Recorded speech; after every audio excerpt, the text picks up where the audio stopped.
the Brahma Viharas, or the four, they are called the divine abodes, which means where we can rest, are divine and are immeasurable, because there's no limited quantity of, as natural resources are limited. There are, you know, they keep growing, and as much as we make use of them, they grow even more. So which are, and they are innate to our own nature. They are intrinsic. We all already possess them. They might be clouded, as the sun is always there, right?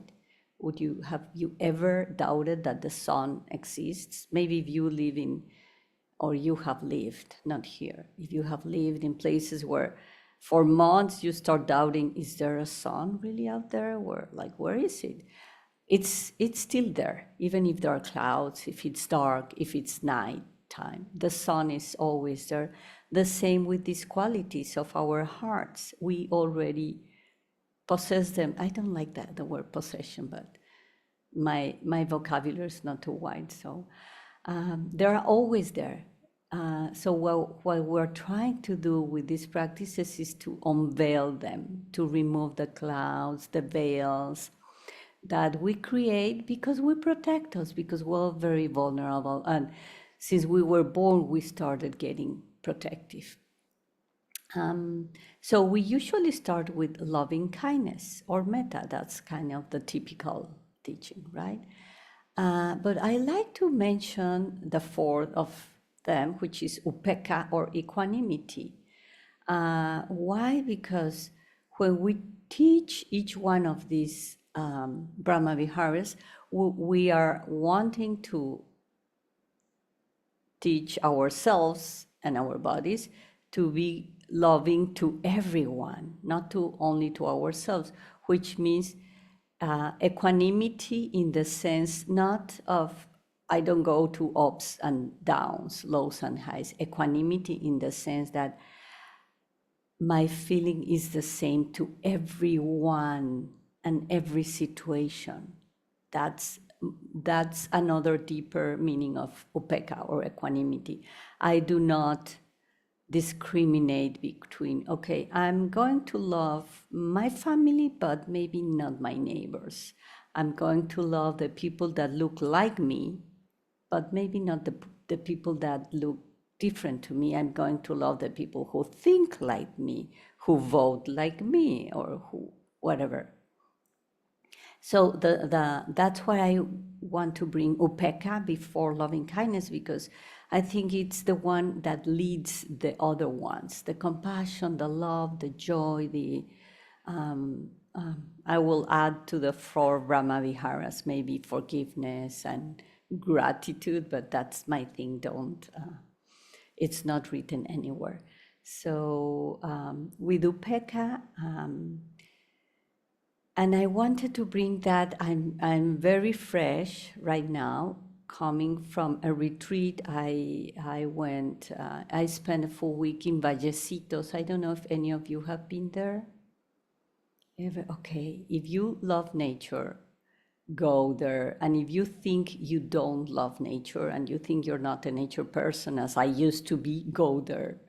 You know, like, oh my, I got connected. I'm a city. I was born in, you know, a huge concrete city in Mexico City, and lived there for 45 years. And then I moved here, which is another huge city. So I'm kind of, I never knew if avocados grew on, you know, under the earth, or they were coming from bushes, or, you know, the cows will bring them hanging. I have no clue. I had no contact. The only thing I knew about nature was some grass, a few trees. And I don't know if my parents would take me to picnics, you know, around the city. Maybe there a little bit of green, a mountain once and there, maybe the beach, but I was never really, you know, I really miss, you know, at this late age, I'm learning how much I have missed for not being in contact with nature. Because I just realized that by being in contact with nature, I kind of got in touch with my own nature. just without planning it, without thinking, without any discursive thoughts. It's just kind of, oh my God. And before that, I spent a full month also in Montana in nature, like in the mountains, the lake. So I thought, oh, how come nobody told me that just being in touch with nature, you get in touch with your own nature, like it speaks to you. It's like, oh, and why is this? Because it's not that we are part of the earth. So that's the earth and we are standing here. No, we are earth. There's nothing else we are. We are earth. The same elements that you find in earth are the same exact elements that we find in our bodies in different form, the same exact. And there's a lot of teachings and talk about the four elements: earth, fire, water, and air. And the same for elements we are form of.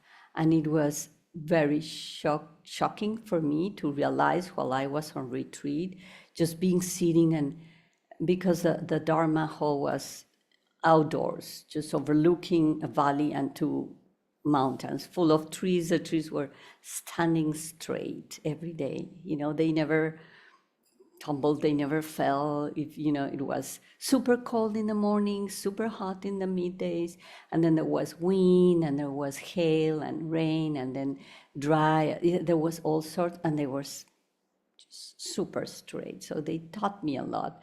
And then there was a huge dead tree in the center of it all. And when I got there first, I thought, oh, they don't have a landscaping person that told them this, why don't you get rid of this? This doesn't look good. And I thought, oh my God.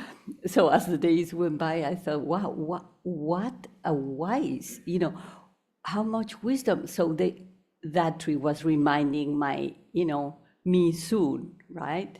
So, oh, that dead tree is gonna be me very soon. And next to that, huge, beautiful bushes and flowers kind of surrounding it and protecting it. So many things that we learn.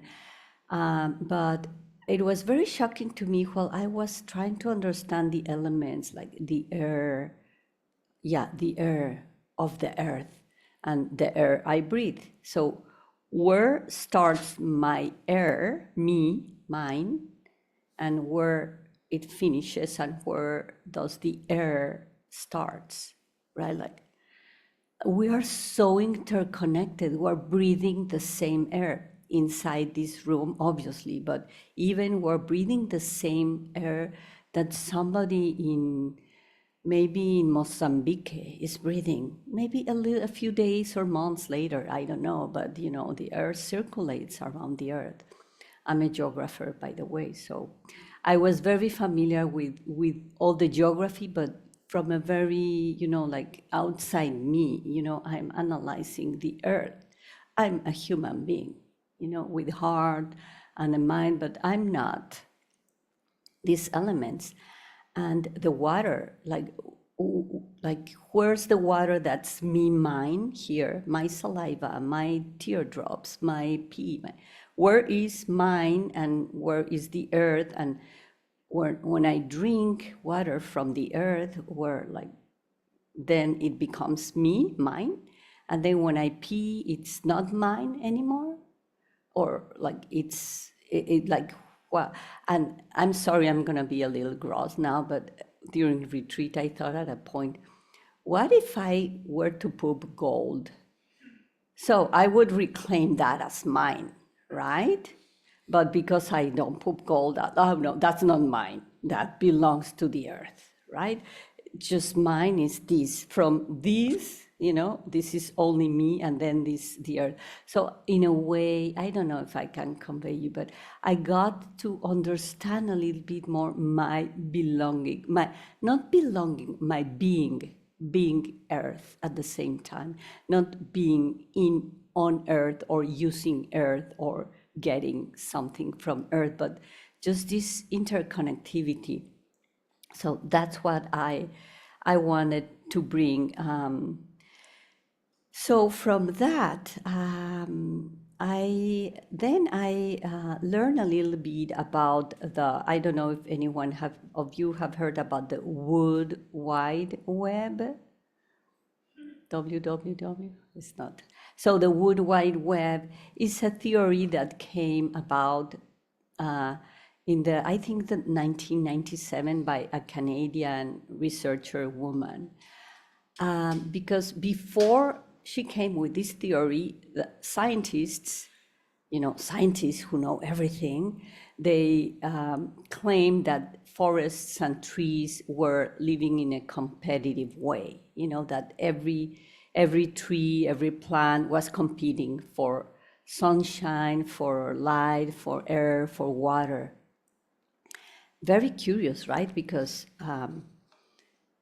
how we interpret the things from our own lenses, right? We thought that that was the case, but actually this woman researcher came up with, so in the late, I think, 1970s and 80s, they start kind of trying to figure out and think maybe the trees help each other, but we don't know how. But she came with the theory of the interconnectedness of all the trees in a forest through fungi that are called mycorrhizal, something like that. Yeah, mycorrhizal, which are like tiny little fungi that gets attached to the roots of the trees and then connect, like it's a huge, like millions of tiny little lines of web. And on that way, all the trees support each other. So it's not the competition that we thought it was. All trees support each other. If one tree is in need of any element, through the mycorrhizal, through fungi, they send information and they send them whatever nutrient they need. Water, and they, as opposed to us, they need carbon. So they take the carbon dioxide when we exhale and exchange it for oxygen that they give to us. So they don't only are supporting us, they support each other. When there's maybe a risk of a pest, or they warn amongst them to each other to take, to protect themselves. So this theory is like, okay, we should learn from them, right? We thought we were the ones who knew better and who were competing for resources and fighting, and I'm not gonna go there to land and all that, but they all support each other. They connect, they understand, they listen, they talk without words. And I want to bring that to us, so maybe we can learn from them and know we can do that ourselves. And as I mentioned at the beginning, it's already in us, the huge, the loving kindness, the pure, the nature, the innate loving kindness.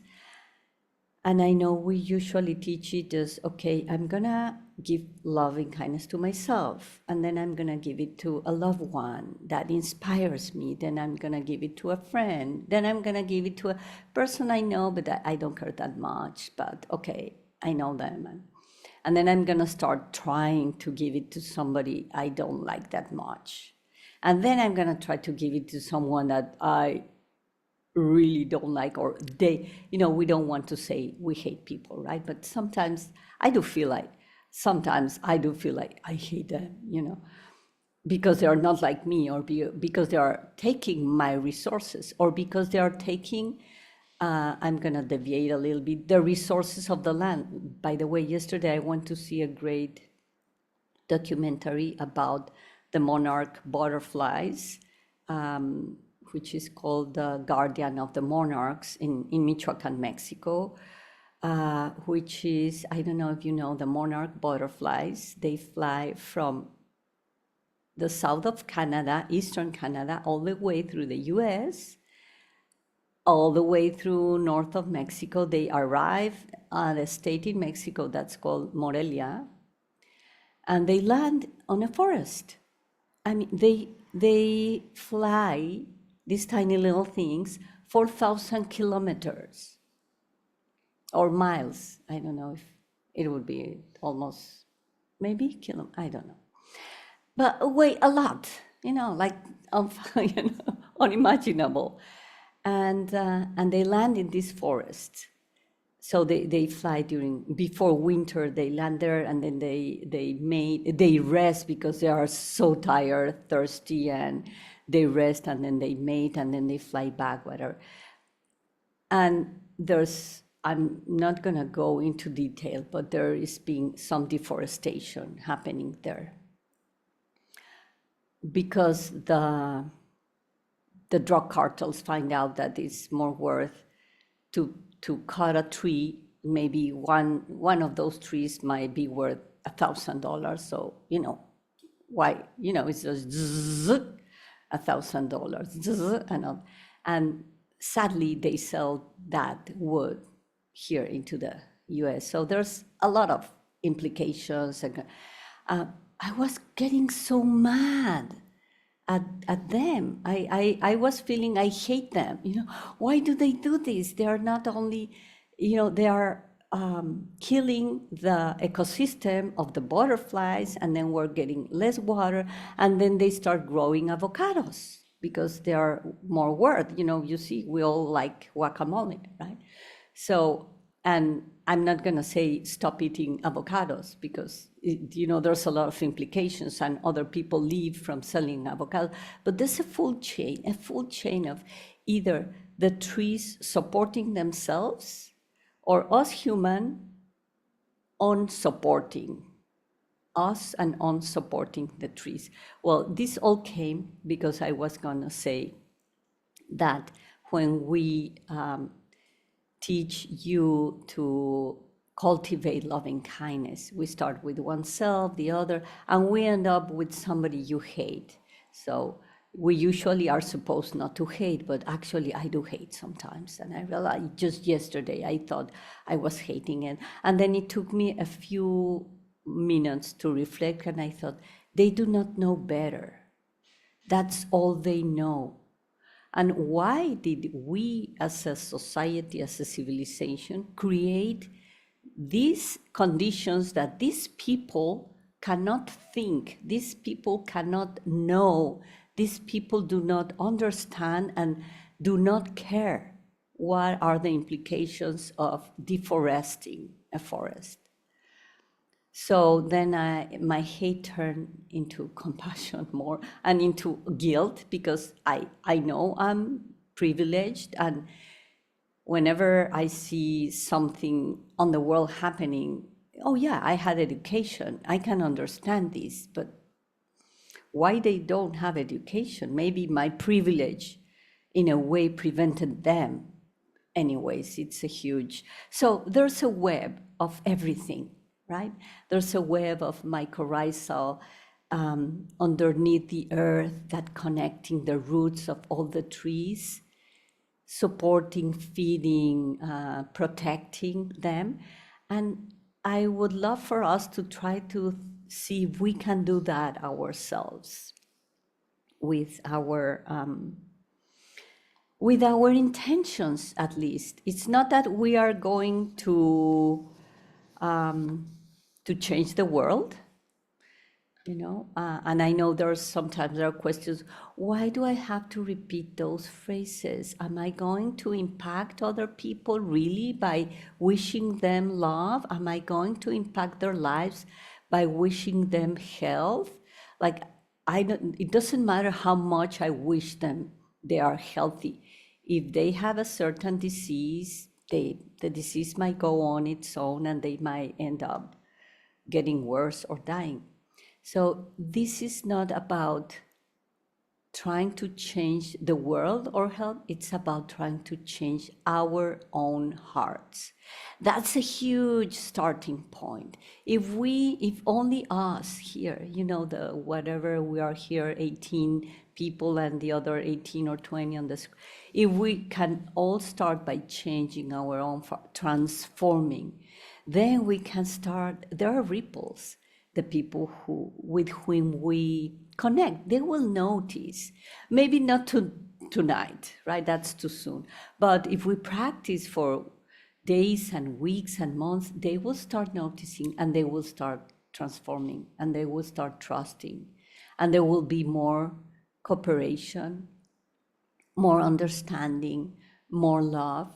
And eventually, why not? If you want to try to think about or have faith, maybe there's the miracle or the magic by just me trying to set the intention, there might be some magic that might affect the other one. Why not? Like we believe so many stupid things that, are not true and doesn't happen. So why not this? But at least work with our own hearts. So I would like to read a short story before we start our practice, because at least it meant something to me. But so it's called Gate 4A. Anyone have ready? Okay. So it's by Naomi Shihab Nia. She's a Palestinian. And by the way, I'm of Lebanese origin, which we are like next to Palestine. Wandering around the Albuquerque airport terminal, after learning my flight had been delayed for 4 hours, I heard an announcement. If anyone in the vicinity of gate A4 understands any Arabic, please come to the gate immediately.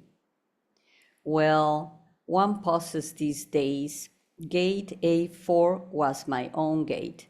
I went there.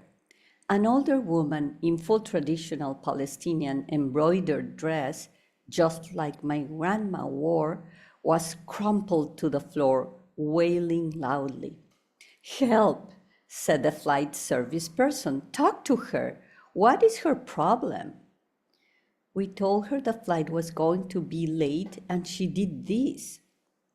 I stopped to put my arm around the woman and spoke to her haltingly. The minute she heard any words she knew, however poorly used, she stopped crying. She thought the flight had been canceled entirely. She needed to be in El Paso for major medical treatment the next day. I said, "No, we're fine. You'll get there. Just late. Who's picking you up? Let's call him." We called her son. I spoke with him in English. I told him I would stay with his mother till we got on the plane and would ride next to her southwest. She talked to him. Then we called her other son, just for the fun of it. Then we called my dad, and he and she spoke for a while in Arabic, and find out, of course, they had 10 shared friends. Then I thought, just for the heck of it, why not call some Palestinian poets I know and let them chat with her? The writer is a poet. This all took up about 2 hours. She was laughing a lot by then, telling about her life, answering questions. She had pulled a sack of homemade mamol cookies, little powdered sugar crumbly mounds stuffed with dates and nuts, out of her bag, and was offering them to all the women at the gate.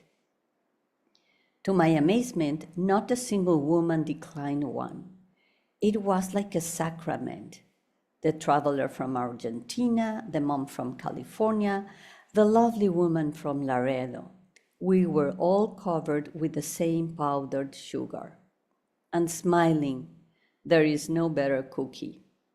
And then the airline broke out free apple juice from huge coolers, and two little girls from our flight round around serving it.